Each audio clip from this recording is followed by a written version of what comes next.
grade 5 from Yumin Primary School. In this lesson, we'll continue with primary school challenging math. In the last lesson, we have done a question in geometry, which is fine. For those cuboids, rectangular box, what could those ABCs be? And they also have their orders. Well, we've also done before probabilities, about those countings, and of course geometry. So let's see in this lesson, what will we solve? So the first question, when you see about this, is there, the area. That means it is about geometry. And here the volume, that means it is also geometry. So in this lesson, we'll have questions about geometry. Okay, so let's start with the first question. In the first question, we have circles A, B, and C. Each have radius n. Circles A and B share one point of tangency. Circle C has a point of tangency with the midpoint of line AB. What is the area inside circle C but outside circle A and B? So for this, we'll need to first draw out that circle. So A and B, they share one point of tangency.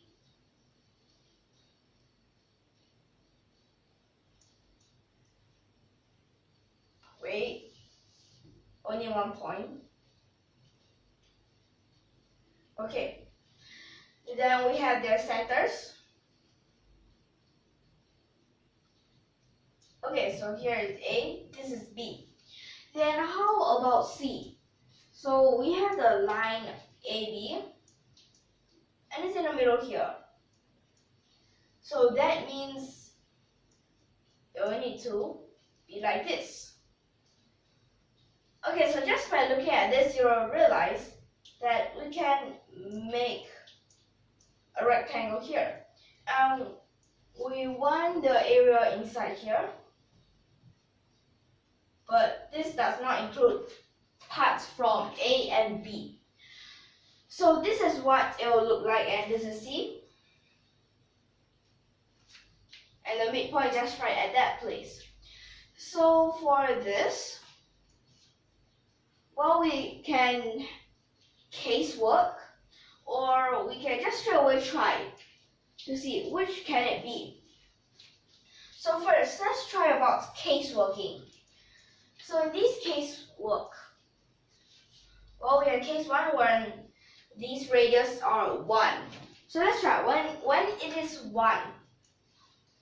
So that will mean up here the semicircle, half times pi, 1 square don't need, minus, no, plus. So we need to add up this part. So here 1 times 2 of the 1s. Then you need to minus these 2. Because they're similar, we can just put them together. Then you realize this is just a 2. Then what if, okay, this is radius 1. What if it is radius 2?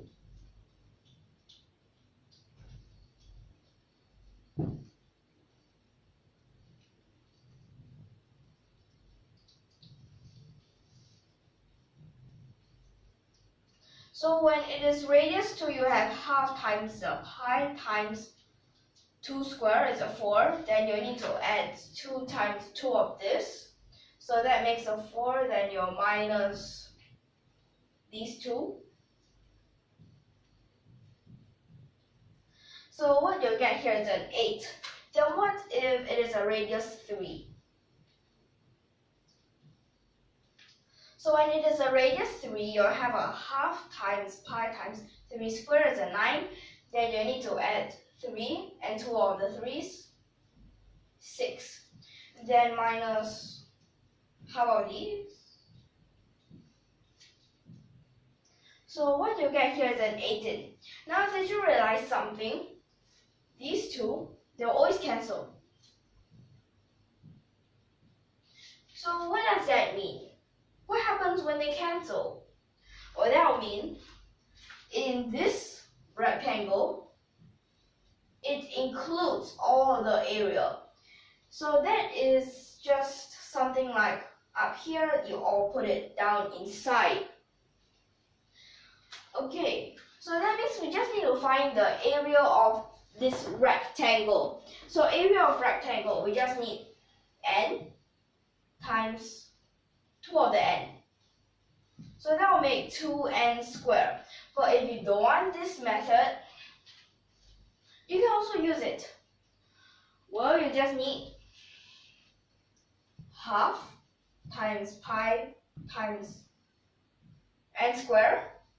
So that is this part. Then you can plus here n times 2n. Then you minus these two. Then you'll also realize these two would cancel out. So what you get at last is the same thing. Wait, not a cube. It's a square. So this answer that you should get is a 2n squared. Again, it's perfectly in terms of n. So this is about the first question. So for this first question, although it might look quite hard, but actually it's just this simple when you know what this should look like. Okay, so next we can move on to the second question. So for the second question, I'll just draw that. Okay, first let's see what we'll need to draw. The second question says that we have two distinct regular tetrahedra, and tetrahedra is the plural for tetrahedron. So I'll just erase these first.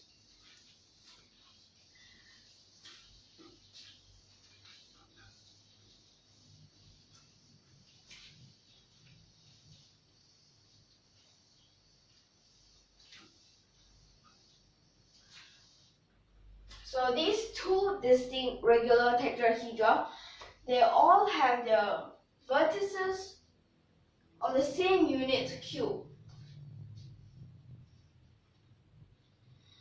Okay, and we need to find the total volume when this region formed by both of the tetrahedra. Okay, so at this side, I'll draw out what it will look like. So we first have this unit cube.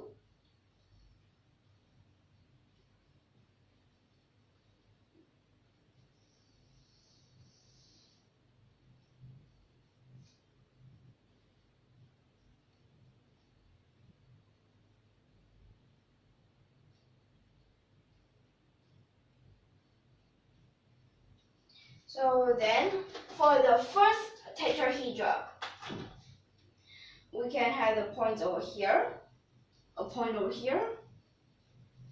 Well, and what are the points? For a tetrahedron, it looks something like this. So we'll need 4 points.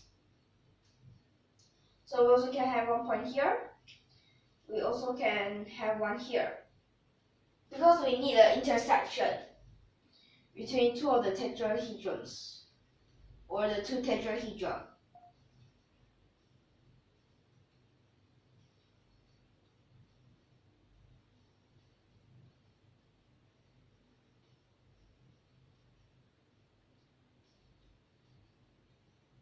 So this is what the first will look something like it.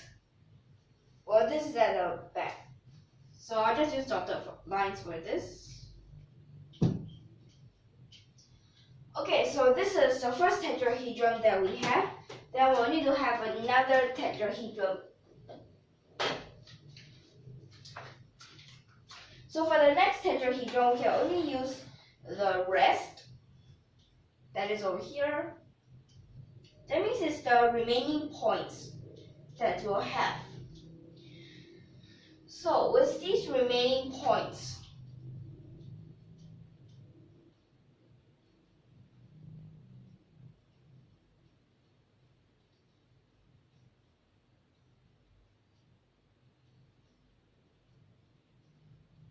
we can form a tetrahedron here.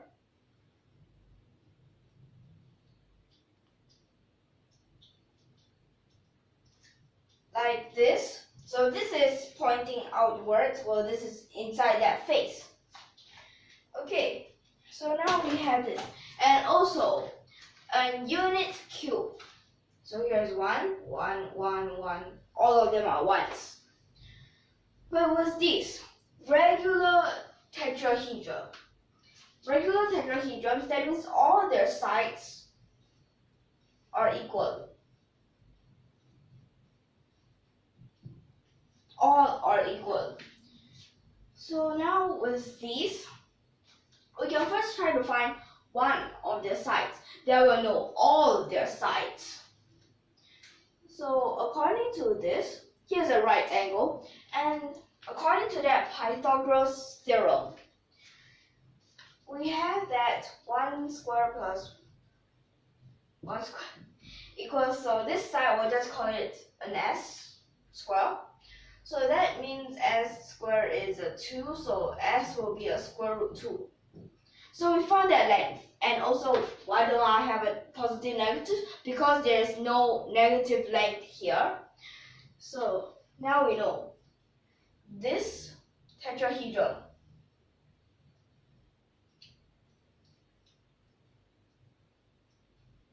all side lengths are 1. I mean square root 2, not 1. So with this, we'll need to find their volume. So we can call these points A, B, C, and D. So with this, well, we have a similar, this is actually something similar to when we first met with a tetrahedron question. But this case is easier because it's a regular tetrahedron. That one was an irregular tetrahedron. So this is easier, but the methods are still the same. So is this.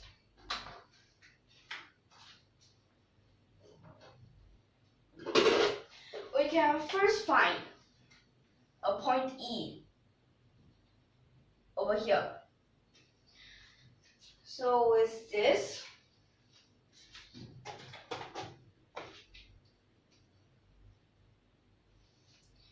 we can know the length between. So this length in between, you just, because these are equilateral triangle, so you just need to divide it by 2. Then, here you can connect it. Here you also can connect it. Okay, so you have something like this. Now, because all of these are equilateral triangle, we know that AE is equal to BE, and this would be equal to, so let's see, here we have right angle, here we also have a right angle. So we just need to use square root, the hypo square is a 2, then you minus this part, and that is a square root 2 over 2. Or you can also use the other part, and that is also a square root 2 over 2. Because for equilateral triangles, their height is the angular bisector and a perpendicular bisector. So for this, you will need square root 2 over 2 squared. Okay, so that means this part, it will be a half. So here is a square root 3 over 2. So now we found this length. What we need to find now is, because we want to find a volume, we can first find the base, the area of the base. So that is a half times BE times square root 2. So BE will just sub this in.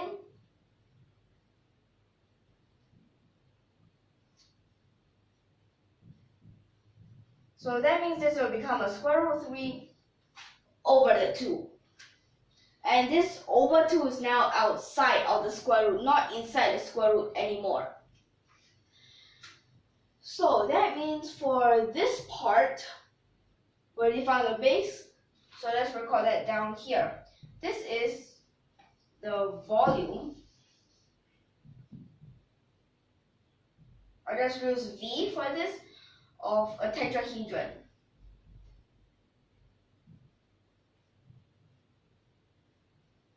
So a volume of a tetrahedron, that is the 1/3 times the base area, then times the height.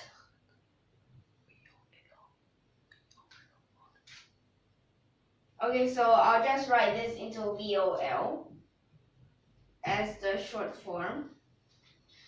So for this, the next, we need to times the height.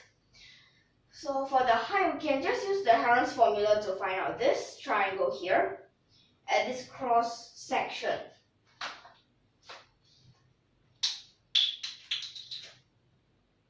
And that is this part.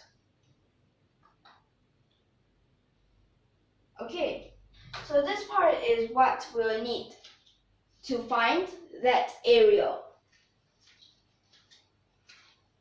Because after we found this area, we can just use the base and this height to find that area again. So then we can find out what is that height. So for this, we'll use the Heron's formula. That will be the square root, the semi-perimeter, and then it's square root 2 plus, okay, so it's this times 2, that will make the square root 6, then I need to divide it by 2. So this is what S is equal to. Then next, you need the times. So, right now, we'll need to use this minus the square root 2.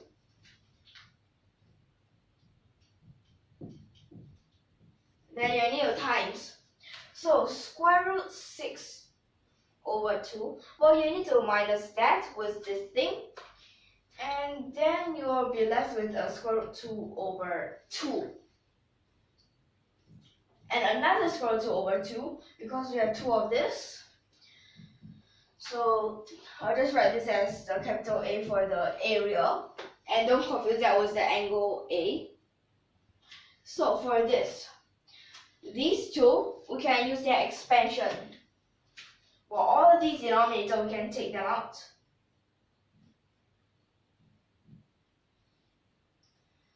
So inside here, this will just be the 6 minus 2. Then times us 2 here. So that means you'll have a square root 2 over 2 at this place. So the area now is the square root 2 over 2. So let's try to find it. Square root 2 over 2, this will be equal to half you times BE. So BE is that square root 3 over square root 2. Then you times the height. So by moving these to the other side,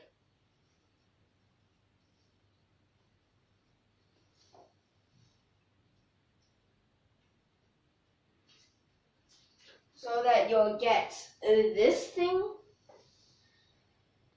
So this is the height. Like this, so the volume is a 1/3. So this volume is 1/3. Then you need to find what if it is those little bits. because those little bits, we don't want them for now, because we need to minus the middle, which is the intersection part. So we'll first minus off that. So 1/3. First we have 2 of this, then minus. Now here comes the problem. Those little bits, how to find their volume? Well, that is actually simple. You see, look at one of this tetrahedron. So when you look from one side, you can see it will become 2 parts. Then after that, you look from another and another. So that means there will be 3 ways to look at, and you'll get halves. So you need half times half times half, and you'll get 1/8. And that will mean 1/8 is, well, this little part is 1/8 of the volume of the whole tetrahedron. So 1/8 times 1/3 is the volume. Then you need to times. How many pieces are there? In one tetrahedron, we have 4 of the pieces. And so there are 2 tetrahedrons that gives us 8 pieces. So, and also don't forget to over a 2, because like this, if without a over 2, it will be counted twice, which we don't want. So up here is a 1/3, and it becomes a 1/6. So right now, we already have the middle. So we can use 1/3 times the 2 minus the 1/6. So 2/3, you common denominator, and that will give you a 3/6. So 3/6 is a half. So your answer that you should get is a half. So this question, it might look quite short, but actually it is a long way. But it's still quite simple if you understand how you should solve this, okay? So in this lesson about geometry, we can end here. So if you like our videos, don't forget to subscribe to our channel. Hope you like our videos. See you in the next lesson. Thank you for your watching.